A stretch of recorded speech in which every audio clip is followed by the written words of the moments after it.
Hello everyone, welcome to my channel Sunshine. চলে এলাম আরও একটা নতুন ব্লগ নিয়ে অনেক দিন পর। তো আজ হচ্ছে রথযাত্রা, পাড়াতে রথ এসেছে, তাই একটু বেরোলাম রথ দেখতে। ছোট ছোট রথগুলো যে বেরোয় কি যে ভালো লাগে দেখতে, আর কি সুন্দর করে সাজিয়েছে দেখো, দেখতেও দারুণ লাগে।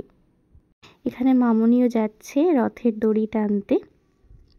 আমি আর টানলাম না, কারণ আমি এখনো স্নান করিনি, তাই আর রথের দড়ি আমি টানলাম না। রথের দড়ি টানতে কিন্তু বেশ ভালো লাগে। আর তোমরা প্রত্যেকেই জানো যে আজকের দিনে পুরীতে ঠিক কতটা ভিড় হয় জগন্নাথ দেবকে দেখার জন্য। এবছর আবার দীঘাতেও হচ্ছে। আর এই যে রথটাকে একদম সামনে থেকে তোমাদের দেখিয়ে দিলাম। রথ তো দেখালাম, কমেন্ট বক্সে চটপট জয় জগন্নাথ লিখে দাও তো। আজকে আমরাও সন্ধেবেলা বেরোবো রথ দেখতে। দারুণ মজা হয় এই দিনটাতে। তোমরা কিভাবে রথ কাটাও জানিও কিন্তু। স্নান হয়ে গেছে, সকাল থেকে সেভাবে কিচ্ছু খাওয়া হয়নি। একটা রথ তো তোমাদের দেখিয়ে দিলাম, এরপর আরও কয়েকটা রথ আসবে। স্নান সেরেই চলে গেলাম গোপালের কাছে। সকালে মামনি তো পুজো দিয়েই দিয়েছিল, আর একটু বেলা করে জিলিপি আনা হয়েছিল, তাই মামনি বলল জিলিপি দিয়ে একবার প্রসাদ দিয়ে দিতে। স্নান সেরে বসেছি, গোপালকে জিলিপি দেবো এবারে।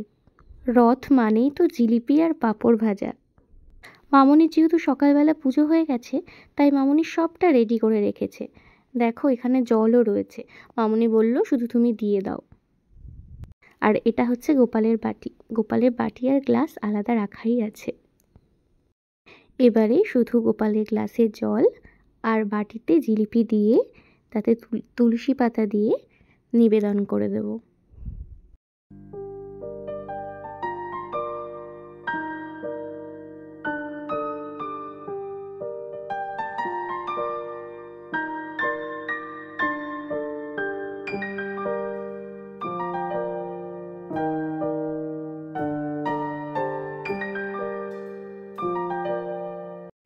আরও একটা রথের আওয়াজ শুনতে পেয়ে মামনি বলল কাঁঠালটা ভেঙেই দিই রথের প্রসাদ হিসেবে।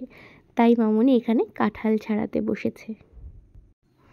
এই যে এই হলো আরেকটি রথ, যেটা আমাদের পাড়াতেই এসেছিল। এটাও খুব সুন্দর করে সাজিয়েছিল, সঙ্গে মামনি আবার জিলিপিও দিয়েছে।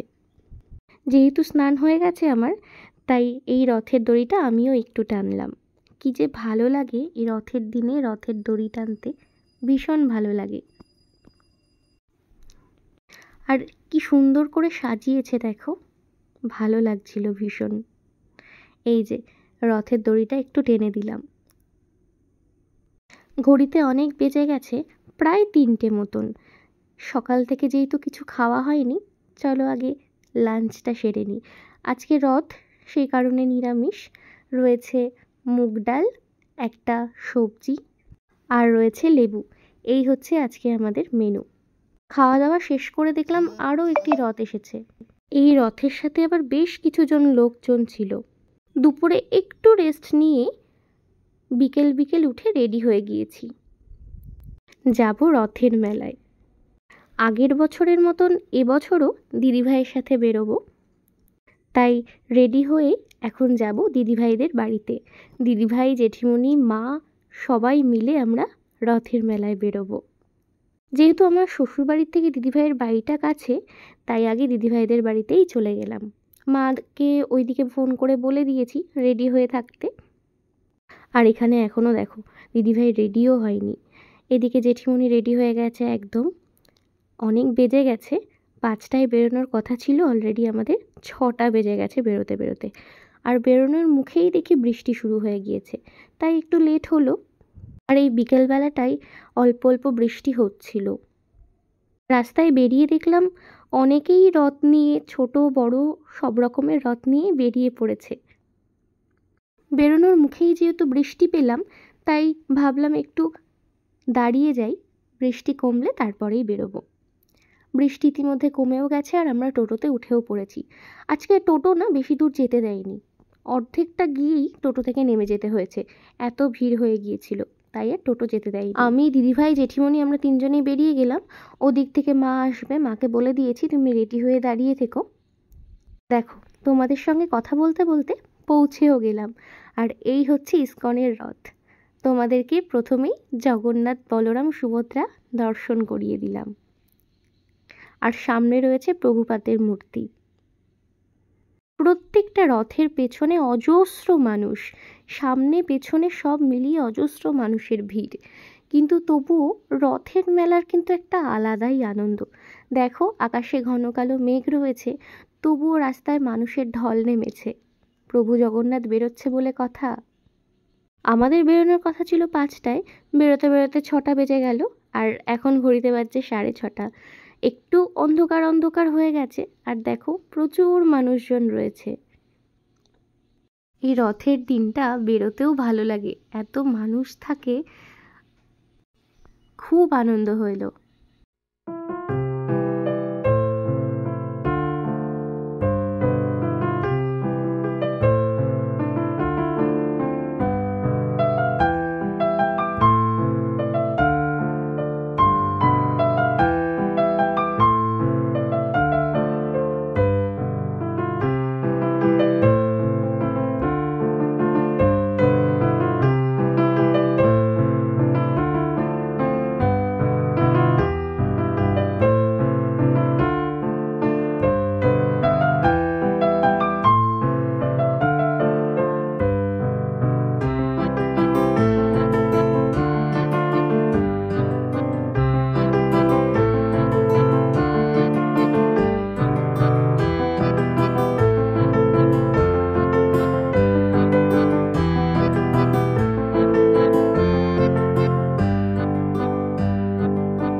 বাজারের এত ভিড় ঠেলে এবার চলে এলাম আমরা স্টেশনে। স্টেশনের ওপারেই রয়েছে একটা মাঠ, আর সেই মাঠেই হচ্ছে জগন্নাথের মেলা, রথের মেলা। এই মাঠে দেখো কি সুন্দর মেলা বসেছে। এই মাঠেই কিন্তু জগন্নাথ, বলরাম, সুভদ্রা 7 দিন থাকবে এবং 7 দিন ধরেই কিন্তু অনুষ্ঠান হবে, মেলা হবে। তাই এই মেলাতেই চলে এলাম আমরা। এই মুহূর্তে যদিও জগন্নাথ, বলরাম, সুভদ্রা নেই, রথে বেরিয়েছেন। আমরাও একটু এই মেলাটাতে চলে এলাম। এখানেও কিন্তু প্রচুর মানুষের ভিড়, তোমরা দেখতেই পাচ্ছ। আর এইদিকে যে প্যান্ডেলটা দেখতে পাচ্ছ অনেকটা বড় জায়গা জুড়ে, এই প্যান্ডেলের ভেতরেই কিন্তু জগন্নাথদেব রয়েছেন, মানে থাকবেন আসলে। আর উল্টো রথ অবধি সুন্দর অনুষ্ঠানও হবে। মাও চলে এসেছে, মা আমাদের জন্য রাস্তায় দাঁড়িয়েই ছিল। তো এবারে চলে এলাম মেলাতে। ঢুকেই প্রথমে আইসক্রিম খাওয়া। দিদিভাই এদিকে আইসক্রিম নিচ্ছে। প্রথমে ঢুকেই প্রচণ্ড যেহেতু গরম পড়ে গেছে, বৃষ্টি হলেও গরম কিন্তু একইভাবে রয়েছে। আর এত ভিড় ঠেলে যেহেতু এলাম, আর আমাদের প্রচণ্ড গরমও লেগে গেছে। দিদিভাই এদিকে পোজ দিচ্ছে, ভাবছে আমি ছবি তুলছি। আইসক্রিম খাওয়া শেষ করে এবার চলে এলাম মথুরা কেক খেতে। মেলাতে এই মথুরা কেক খেতে কিন্তু আমার বেশ ভালো লাগে। তোমাদের কার কার ভালো লাগে একটু জানিও তো। মথুরা কেক খাওয়া শেষ করে মেলাটা একটু ভালো করে ঘুরে নিলাম, আর কিছু ছোটোখাটো কেনাকাটাও করে নিলাম। এরপর চলে এলাম বাড়িতে। আমাদের আগে থেকেই প্ল্যান ছিল যে রথের মেলা ঘোরার পর একটু বাড়ি যাব বলতে ওই বাড়ি যাব। সেখানে মা আগে থেকেই বলে রেখেছে যে জিলিপি আর পাঁপড় ভাজা খাওয়ার জন্য সবাইকে। তো আমি, দিদিভাই, জেঠিমণি সবাই মিলে বাড়িতে চলে এসেছি। এখানে মা ভাজছে গরম গরম পাঁপড়, আর জিলিপি বাবা এনেই রেখেছে। এই যে মা এখন পাঁপড় ভাজছে। অনেকদিন পর দিদিভাই আর জেঠিমণি এলো, প্রায় 1 বছর পর। ঘড়িতে বাজছে এখন ওই 7:30 8টা মতন। আর আমাদের মেলা তো ঘোরা হয়ে গেল। এবার পাঁপড় ভাজা আর জিলিপি খেয়ে কিছুক্ষণ বসে গল্প করে তারপর আবার চলে যাব বাড়িতে। আর এদিকে মা পাঁপড় ভাজছে, আর এদিকে মা বসিয়ে দিয়েছে চা, আদা দিয়ে চা হবে।